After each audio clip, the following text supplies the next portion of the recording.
J'ai appris la nouvelle comme tout le monde, peut-être pas dans les premiers d'ailleurs, parce que j'étais en train de rattraper un peu du retard de courrier à cause de la semaine dernière. Et donc voilà, quand je l'ai appris, j'étais très touché, je suis allé prier tout simplement. Sa personnalité, c'était paternel, dans tous les sens de ce mot, c'est-à-dire à la fois exigeant et aimant. Voilà.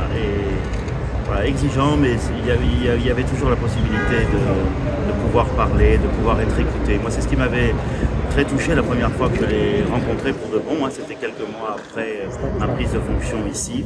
J'étais allé le voir un peu, voilà, un peu comme on fait pour.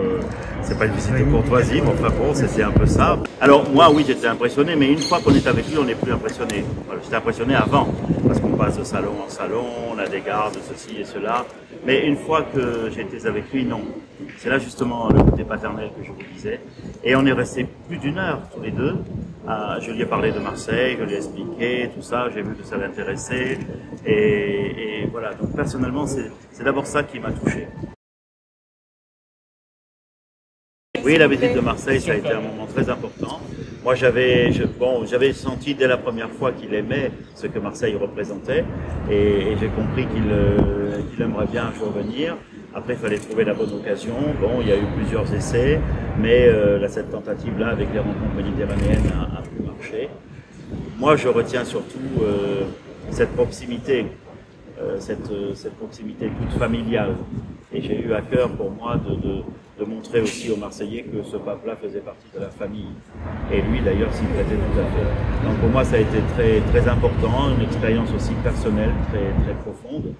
Et aussi la joie de pouvoir offrir à ce pape la chaleur d'un peuple tel que celui de Marseille, et de pouvoir offrir au pape de Marseille l'encouragement fort qu'il pouvait recevoir de ce peuple-là. Et lui a été très touché.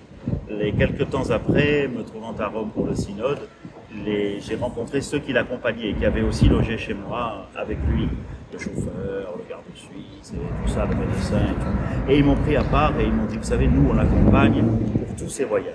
Mais jamais on l'avait vu aussi heureux qu'à Marseille. Alors je me suis dit, ça me fait plaisir et je le dirai aux Marseillais. Mais il voulait venir ici parce que ici, dans son vocabulaire à lui, c'est un peu une périphérie, si vous voulez, c'est à la fois l'Europe et la Méditerranée. Donc il pouvait s'adresser ici à Marseille, à la France, pour inviter la France à ne pas se regarder elle-même continuellement, mais à regarder la Méditerranée. Le conclave, moi je ne sais pas, j'en ai jamais vécu, donc j'ai reçu une lettre aujourd'hui disant qu'il faudrait être demain matin à 9h à Rome.